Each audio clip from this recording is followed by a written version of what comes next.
சிரி சிரி எழும்புங்கோ எழும்புங்கோ, வேலைக்கு போறது இல்லையே. என்ன இது காலங்காத்தால? எழும்புங்கோ, ஆபீஸுக்கு போகணும்.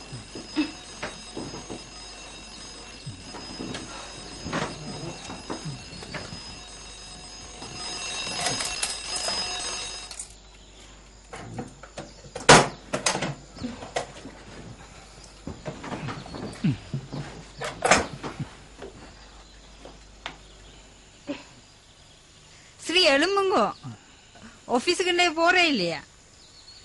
கெதியா எழும்புங்கோ.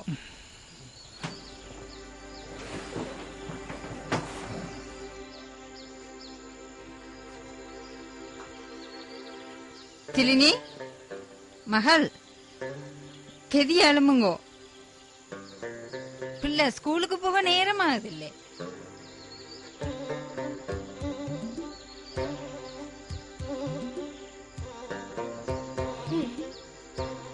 தகப்பனும் மகளும் ஒரே மாதிரி. ஆஹா, கெதியா எழும்புங்கோ.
இந்தாங்க தே தண்ணி.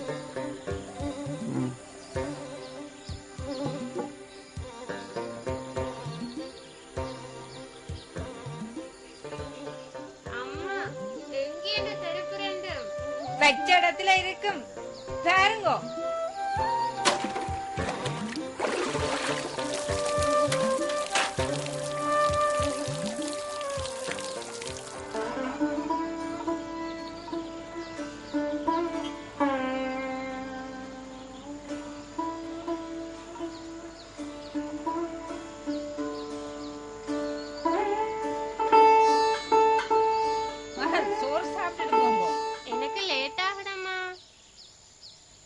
இங்க ஐயோ மகள், பிறகு மயங்கி விழவே போற. இத கொஞ்சம் சாப்பிடு.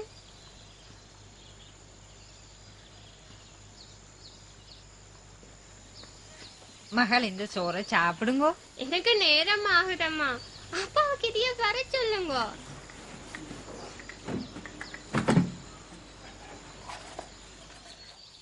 இங்க நேரம் போகுதில்லே. சரி சரி, வாரன் வாரன்.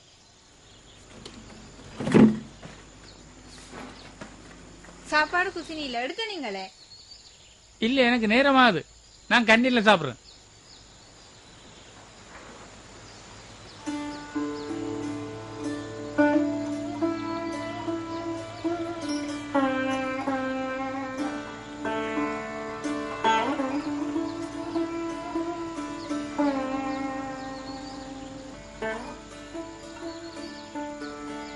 ஸ்ரங்க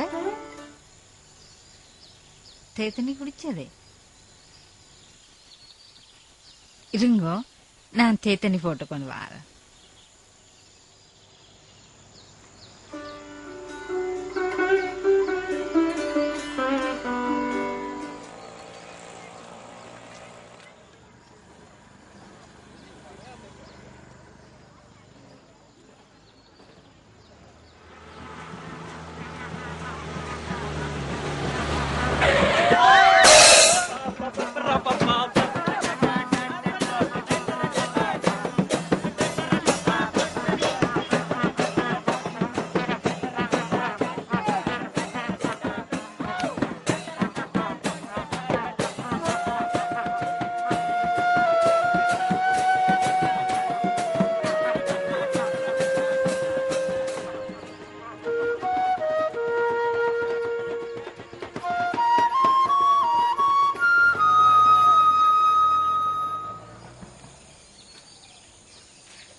ஒரு கூறு 10 ரூபா, ஒரு கூறு 10 ரூபா. நோனா சாப்பிட்டு பாருங்க, ஒரு கூறு 10 ரூபா. நல்ல கருவாடு, ருசியான கருவாடு. நோனா சாப்பிட்டு பாருங்க, ஒரு கூறு 10 ரூபா.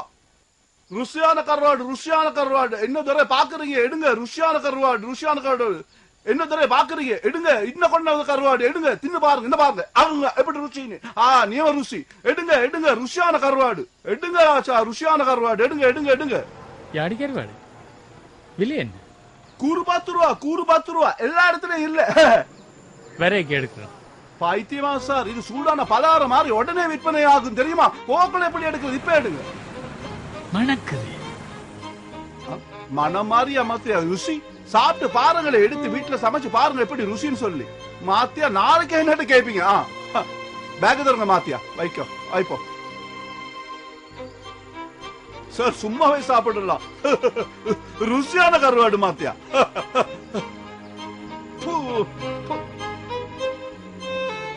வாங்க, ருசியான கருவாடு.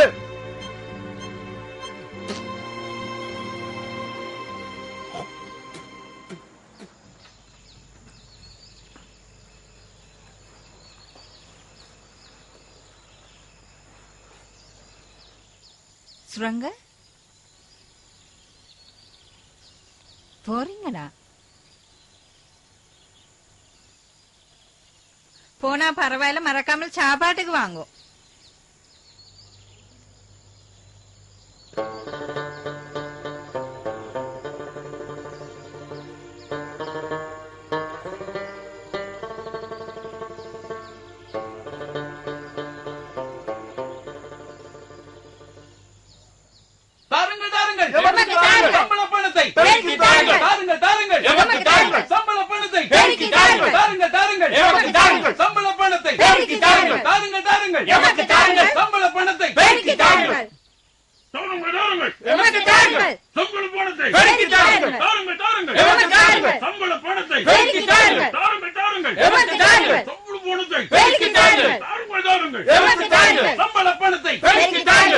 ரொம்ப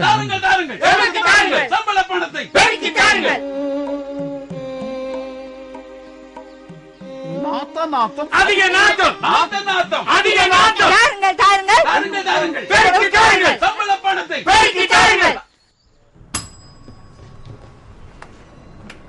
சார், நாளைக்கு சிறிதாச வர சொல்லுங்க. நல்லது சார். அதாவது பிரபா 2 வாரமா நீங்க கவனிச்சுக்கிட்டு இருக்கீங்க, அப்படித்தானே? ஓம் சார். சார், பெரிய தர உங்களை விரட்டம்.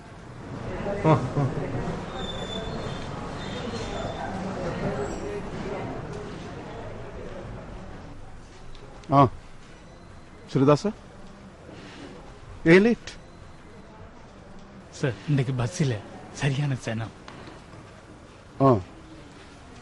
பாருங்க ஸ்ரீதாஸ், 2 கிழமையா பிரபாவுக்கு இந்த வேலையால் ஒரே அலைச்சல்.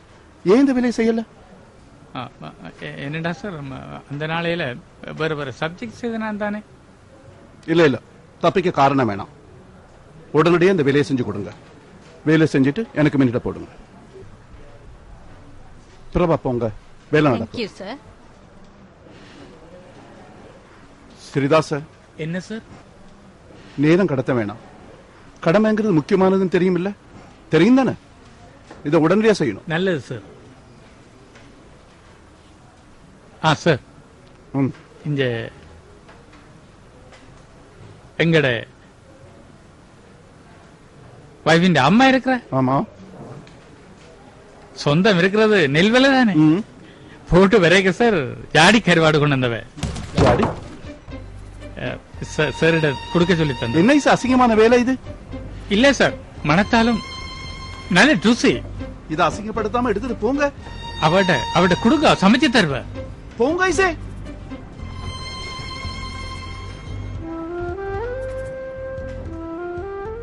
இன்றும் நாங்கள் சுரலோக சுரசக்மன நிகழ்ச்சியில் உங்களை சந்திக்க வந்திருக்கிறோம். புதியதென்றாலும் புதியதல்ல. இன்று கதைக்கு இருப்பது தடை செய்யப்பட்ட கனியை புசித்து இறுதி தருவாயில் 99 விதமான உயிர் பிழைத்தவர்களின் கதையை பற்றி தெரிந்து கொள்ள வேறு விதம்.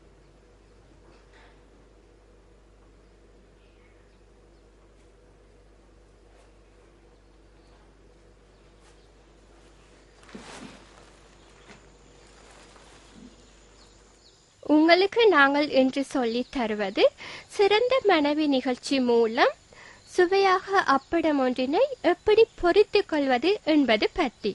அதாவது முதலில் தூய்மையாக பைக்கட் செய்யப்பட்டுள்ள அப்படத்தை உரையிலிருந்து எடுத்து இவ்வாறு தட்டில் வைக்க வேண்டும். பின்னர் சந்தையிலிருந்து அப்படம் வெட்டும் இவ்வாறான உபகரணம் ஒன்றினை எடுத்து, வணக்கம், சுகதேகிகளாக வாழ்வது என்றால் என்ன? நோய் நொடிகள் இல்லாத வாழ்க்கை அது. மகிழ்ச்சியாக இருப்பது ஆரோக்கியமான வாழ்வின் ஒரு பகுதி என நாம் சிந்திப்பதில்லை. எமக்கு ஏதாவது பிரச்சனைகள் வரும்போது எமது வாழ்வில் மகிழ்ச்சி இல்லாது போகிறது. அது தம்மை போன்று சமூகத்தின் முன்னேற்றத்துக்கு தடையாகின்றது. எமது பிரச்சனைகளை யாரிடமாவது சொல்ல முடியுமெனில் அல்லது பதில் கிடைக்குமெனில் அது எவ்வளவு நல்லது. அதற்காக சமூக சேவைகள், சமூக நல அமைச்சு ஆலோசனைகள், வழிகாட்டல் சேவை ஒன்றினை நடத்தி வருகின்றது. இவை தொடர்பாக கதைப்பதற்கு சமூக சேவைகள் சமூக நல அமைச்சின் செயலாளர் திருமதி ஜி ஜெயராயசிங்கம் அவர்கள் கலையகம் வருகை தந்துள்ளார். அவர்களை அன்புடன் வரவேற்கின்றோம். அவ்வமைச்சின் ஆலோசனை வழிகாட்டல் பிரிவின் பதில் பணிப்பாளர் திரு LH திலகரட்ன அவர்களும் வருகை தந்துள்ளார். இது தொடர்பாக கதைப்பதற்காக கலையகம் வந்துள்ள இருவரையும் நாம் அன்புடன் வரவேற்கின்றோம். முதலில் நாம் பணிப்பாளருடன் உரையாட விரும்புகின்றேன். ஆலோசனை வழிகாட்டல் சேவை என்றால் என்ன என்பதை அறிய தாருங்கள். அதாவது உபதேச சேவை என்றால் என்ன? உபதேச சேவை என்றால் ஒருவருக்கு ஏற்படுகின்ற மன கஷ்டங்கள் அல்லது துன்பங்களை தங்களால் தீர்த்து கொள்ள முடியாத விடத்து அந்த மனநிலையை புரிந்து அதிலிருந்து அவரை மீட்டெடுப்பதற்காக வழங்கப்படும் ஒரு உள ரீதியான ஆலோசனை சேவை. அவர் கூறும் பிரச்சனைகள் தொடர்பாக கேட்டறிந்து இந்த பரிகாரத்தை வழங்குதல், தேவைப்படும் இடத்தில் அவரது உள பிரச்சனையிலிருந்து அவர்களை மீட்டெடுப்பதும் இப்பணியின் ஒரு நோக்கமாகும். இதில் விசேடம் என்னவென்றால், அவர் வெளியிடும் தகவலை 100க்கு 100% நாங்கள் பாதுகாப்பாக வைத்திருப்பதாகும். அடுத்து நான் செயலாளரிடம் கலந்துரையாட விரும்புகின்றேன். எமக்குள்ள எந்த பிரச்சனையானாலும் ஆலோசனை வழிகாட்டல் மூலம் அதற்குரிய பரிகாரத்தை உள ரீதியான ஆலோசனை சேவை. அவர் கூறும் பிரச்சனைகள் தொடர்பாக கேட்டறிந்து இந்த பரிகாரத்தை வழங்குதல், தேவைப்படும் இடத்தில் அவரது உள பிரச்சனையிலிருந்து அவர்களை மீட்டெடுப்பதும் இப்பணியின் ஒரு நோக்கமாகும். இதில் விசேடம் என்னவென்றால், அவர் வெளியிடும் தகவலை 100க்கு 100% நாங்கள் பாதுகாப்பாக வைத்திருப்பதாகும். அடுத்து நான் செயலாளரிடம் கலந்துரையாட விரும்புகின்றேன். எமக்குள்ள எந்த பிரச்சனையானாலும் ஆலோசனை வழிகாட்டல் மூலம் அதற்குரிய பரிகாரத்தை பெற முடியுமா? இது மிக முக்கியமான கேள்விதான். ஒருவர் தமது வாழ்வில் முகம் கொடுக்க வேண்டிய பல்வேறுபட்ட பிரச்சனைகள் இருக்கலாம். அது குடும்ப பிரச்சனையாக இருக்கலாம், கல்வி பிரச்சனையாக இருக்கலாம், ஏன் தொழில் பிரச்சனையாக கூட இருக்கலாம். ஒரு தனிநபர் இப்படிப்பட்ட பல்வேறுபட்ட பிரச்சனைகளுக்கும் கூட முகம் கொடுக்க வேண்டி இருக்கலாம். இப்படியானவர்களுக்கு தேவையான ஆலோசனைகளை, வழிகாட்டல்களை எங்களது சமூக சேவை சமூக நலத்துறை அமைச்சின் மூலமாக பெற்றுக் கொடுக்கக்கூடியதாக இருக்கு. நல்லது. நான் அடுத்து பணிப்பாளரிடம் கேட்பது, இன்று எமது சமுதாயத்தில் குடும்ப பிரச்சனைகள் அதிகமாக காணப்படுகிறது. இதற்கான காரணம் என்ன? ஆமா, குடும்ப பிரச்சனை ஏற்படுவதற்கான காரணம் குடும்ப அங்கத்தவர்கள் தத்தமது பொறுப்புகளையும் கடமைகளையும் சரிவர செய்யாமல் விடுவதே ஆகும். விசேடமா சொல்லப்போனால் கணவன் மனைவி தத்தமது பொறுப்புகள் எது என உணர வேண்டும். அதே போல குடும்பத்தை ஒன்றிணைத்து செல்வதற்காக அவர்களிடம் இருக்க வேண்டிய குண நல இயல்புகள் பண்புகள் இல்லாது ஒளிந்து விடுவதற்கு இவை காரணமாக அமைந்து விடுகின்றன. அப்படி என்றால் தொழில் சார்ந்த பிரச்சனைகள்? ஆமாம், தொழில் பிரச்சனை என்று சொல்லும் போது தாம் செய்கின்ற தொழில் தொடர்பாக ஒருவருடைய திருப்தி நிறை அந்த தொழில் புரிவரிடம் இல்லாமல் போவதால் தான் இது ஏற்படுகிறது என்று கூற வேண்டும். அதே போல தொழில் புரியும் சூழலிலும் இது ஏற்படக்கூடிய சாத்தியக்கூறு உண்டு. எது எப்படியானாலும் குடும்ப பிரச்சனைகளுக்கும் தொழில் பிரச்சனைகளுக்கும் ஆலோசனைகளையும் வழிகாட்டல் சேவைகளையும் வழங்குவதற்கு எமது அமைச்சு தயாராக இருக்கிறது. பணிப்பாளர் அவர்களே, சமூக முன்னேற்றத்தில் இது தடையாக உள்ளது என்பது எங்களுக்கு நன்கு புரிகின்றது. இருந்தாலும் சமூக சேவை சமூக நலத்துறை அமைச்சு என்ன கவனம் செலுத்தி வருகின்றது என்பதை செயலாளர் மூலமாக அறிந்து கொள்ள ஆசைப்படுகின்றேன். உண்மையில் நாட்டின் அபிவிருத்திக்கு மனிதவள அபிவிருத்தி மிக முக்கியமானது. எங்களது நீ சரியான நேரத்துல வந்திருக்கிற. பிரச்சனைகளை பொறுத்த அளவில் அதிக அளவில் அறிவற்றவர்களாக கதைக்கிறது உன்னை பெரியதானே. அறிவின்மை பாரிய விளைவுகளை நமது சமுதாயத்துக்கு ஏற்படுத்தும். அவர்களின் நிலைமைகளை நான் உன்னை சந்திக்க வேணும். நான் நினைக்கிறேன், நான் குழம்பி போயிருக்கிறேன். சேவைகளை பெற்றுக்கொள்ள வேண்டியது அத்தியாவசியமானதாக உள்ள. உங்களது மனச்சோர்வு, உதாசீனம், உங்களது சீரற்ற சுற்றாடல், மகிழ்ச்சியற்ற தன்மை இவற்றிற்கு காரணம் வேறு யாரும் இல்லை, நீங்களே தான். உங்களது வாழ்வின் முன்னேற்றத்திற்கு தடையாக அமைகின்றது. இதற்கு காரணம் உங்களுடைய உதாசீனம். சற்று சிந்தித்து பாருங்கள், நீங்கள் வேண்டா வெறுப்பாக வாழ்கிறீர்களா என்று. உங்கள் வீட்டை ஒழுங்காக சுத்தமாக வைத்திருக்க வேண்டியது ஒரு ஆதங்கமான வாழ்விற்கு எவ்வளவு முக்கியம் என்று. நாங்கள் ஒரு கோயிலுக்கு அல்லது தேவாலயத்துக்கு செல்லும்போது எவ்வளவு பக்தியாக செல்கிறோம் என்று, அதே தன்மை எமது வீட்டிற்குள் நுழையும் போதும் ஏற்படுமாறு எமது வாழ்க்கையை திறம்பட எம்மால் அமைத்து கொள்ள முடியும்.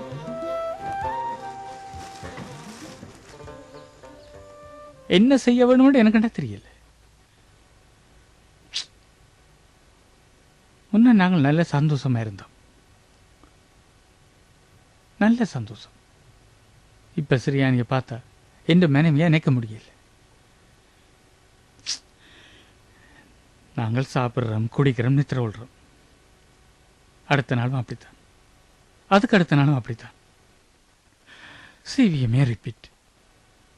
பாருங்க சரி, நீங்கள் வயசுக்கு மீறின வயசு போன மாதிரி. எல்லாத்துக்கு முதல் தாடியை வெட்டி மன கஷ்டங்களை தள்ளி வச்சுட்டு சந்தோஷமா இருக்கணும். அதுக்கு பிறகு உங்களோட வீட்டுக்கு சந்தோஷத்தை தேடிக்கொள்ற வழியை பார்க்க வேணும். நான் நினைக்கிறேன் ஸ்ரீ கதை செய்யலாமண்டே.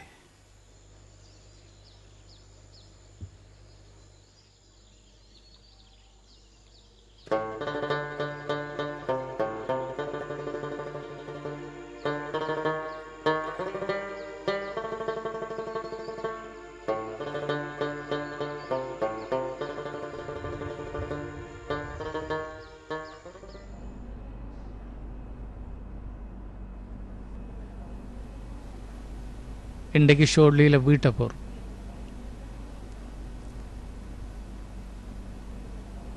எந்த சுகத்தை தேட போகிறோம்.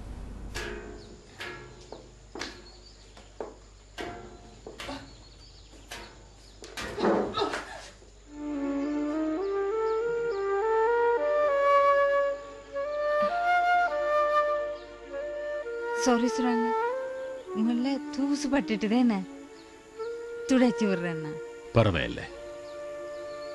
ஐயோ சாரி, நான் கழுவி தாரேன். இல்ல, தேவையில்லை.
சரி,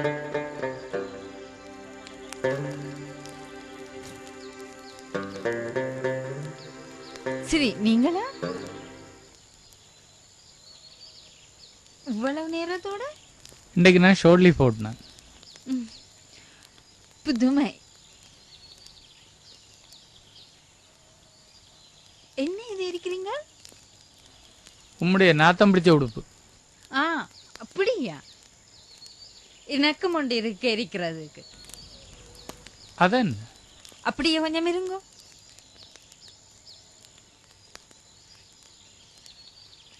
உங்களோட நாத்தம் பிடிச்ச பெனியன்.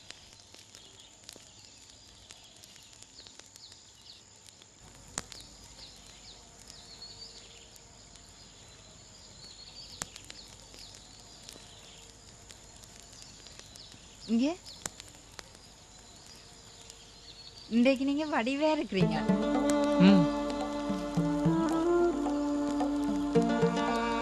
நீர் நல்ல வாசம்.